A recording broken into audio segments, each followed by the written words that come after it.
আসসালামু আলাইকুম। আবার 5টি ঘুমের ওষুধের প্রশ্নের উত্তর নিয়ে উপস্থিত হলাম। 5টি প্রশ্ন হলো: 1, আমি খাচ্ছি ডিসেবেন 0.5 mg ট্যাবলেট। 2, ভাই আপনি কি পার্সেল করেন? 3, রিভোটিল 1 mg এর কাজ কি? 4, ভাই হঠাৎ হঠাৎ 1-2 দিনের জন্য খাওয়া যাবে?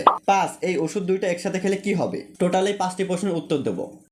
নাম্বার 1, আমি খাচ্ছি ডিসেবেন 0.5 mg ট্যাবলেট। আচ্ছা, আপনি হয়তো ডিসেবেন 0.5 mg ট্যাবলেট সেবন করছেন, এটা খুব ভালো কথা। হয়তো ডাক্তার আপনাকে প্রেসক্রিপশন করেছে যে ডিসেবেন 5 mg ট্যাবলেট সেবন করার জন্য, এই জন্য আপনি সেবন করছেন, এটা তো খুবই ভালো কথা। কিন্তু ভাই আপনি প্রমাণ দিতে আসছেন কেন যে আপনি ডিসেবেন 0.5 mg ট্যাবলেট খাচ্ছেন? কেউ তো আপনার কাছে জানতে চাচ্ছে না যে আপনি ঘুমের ওষুধ কোনটা সেবন করছেন। ও আবার এটাও হতে পারে যে আপনার আবেগটা আপনি শেয়ার করছেন, তাই তো, যে আপনি একটা ঘুমের ওষুধ সেবন করছেন এবং আপনি কোন ঘুমের ওষুধ সেবন করছেন সেটা আপনি কমেন্ট সেকশনে জানাচ্ছেন, এবং আপনি কমেন্ট সেকশনে অলরেডি জানিয়েও দিয়েছেন যে আপনি ডিসেবেন 0.5 mg ট্যাবলেট খাচ্ছেন।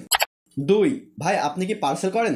ভাই ঘুমের ওষুধ কেউ পার্সেল করে না, অযথা কমেন্ট করে কোনো লাভ নেই। ঘুমের ওষুধ আপনি কোথাও পাবেন না, অফলাইন বলেন, অনলাইন বলেন, ফার্মেসি বলেন, যে সমস্ত মার্কেটেই বলেন না কেন, আপনি ঘুমের ওষুধ পাবেন না। পাবেন যদি আপনার কাছে প্রেসক্রিপশন থাকে, তখনই আপনি ঘুমের ওষুধ সেবন করতে পারবেন এবং ঘুমের ওষুধ পাবেন, তার অন্যথায় পাবেন না। তবে আমাদের মস্তিষ্কে একটি ধারণা আছে, ধারণাটি হলে যেহেতু এখন সবকিছু অনলাইনে অর্ডার করা যাচ্ছে, হয়তো ঘুমের ওষুধ অর্ডার করা যাবে। মানুষ এতটা বোকা নাই, যাদের অনলাইনে মেডিকেল শপ আছে তারা অতটা বোকা নাই যে আপনাকে ঘুমের ওষুধ দেবে এবং তারা জেলে যাবে, তারা অতটা বোকা নাই, ঠিক আছে? সো ঘুমের ওষুধ আপনি অনলাইনে পাবেন না এবং কোথাও পারচেস করতে পাবেন না, আর আমার তো কোনো প্রশ্ন ওঠে না, তাই আমি আপনাদেরকে বললাম আমি ঘুমের ওষুধ পারচেস করি না। 3, রিভোটিল 1 mg এর কাজ কি?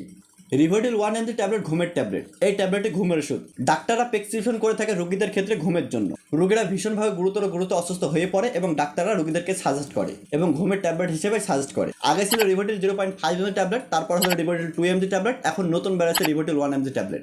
এই যে রিভোটিল 1 mg ট্যাবলেট না, এটি নতুন বেড়াইছে, আগে কিন্তু 1 mg ট্যাবলেট ছিল না, এবং নতুনভাবে বাজারে আরও একটি এমজি এসেছে, তা হলো 0.25 mg ট্যাবলেট। তবে আপনারা এটা বুঝতে পারলেন যে রিভোটিল 1 mg ট্যাবলেট ঘুমের জন্য। চাই ভাই হঠাৎ হঠাৎ 1-2 দিনের জন্য খাওয়া যাবে না? ঘুমের ওষুধ আপনি 1-2 দিনের জন্য খেতে পারবেন না, এতে করে বিভিন্ন রকম সমস্যা হতে পারে। বিভিন্ন রকম সমস্যা কি?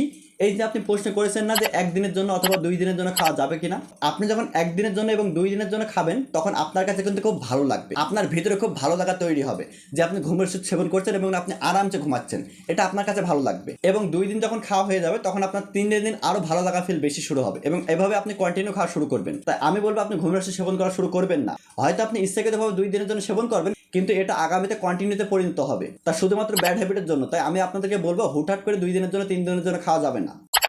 5, এই ওষুধ দুইটা একসাথে খেলে কি হবে? ঘুমের ওষুধ দুইটা একসাথে খেলে কি হবে? ঘুমের ওষুধ দুইটা একসাথে খেলে নানা রকম সমস্যা হতে পারে। মাথায় সমস্যা হতে পারে, চোখের সমস্যা হতে পারে, আপনি মানসিকভাবে দুর্বল হয়ে যেতে পারেন, আপনার কথাবার্তার সমস্যা হয়ে যেতে পারে, এমনকি আপনি শারীরিকভাবে নানান সমস্যায় পড়তে পারেন। এই যে ঘুমের ওষুধ সেবন করার যে পার্শ্বপ্রতিক্রিয়াগুলো আছে না, এই পার্শ্বপ্রতিক্রিয়াগুলো নিয়ে আমরা আলাদা ভিডিও বানানোর চেষ্টা করব। তবে আমি এই পর্যন্তই বললাম যে ঘুমের ওষুধ সেবন করলে নানা রকম সমস্যা হতে পারে। তবে এখানেও একটি কথা আছে, আপনি দুইটা ঘুমের ওষুধ সেবন করতে চাচ্ছেন, এই ক্ষেত্রে আপনার বড় সমস্যা হতে পারে। তাই আমি আপনাদেরকে রিকোয়েস্ট করবো আপনারা কোনোভাবে ঘুমের ওষুধ সেবন করবেন না, এবং যদি আপনার ঘুমের ওষুধ সেবন করা প্রয়োজনীয় হয়, তাহলে আপনি চিকিৎসকের পরামর্শ অনুযায়ী সেবন করবেন, এতে করে ভালো হবে, খারাপ কিছু হবে না।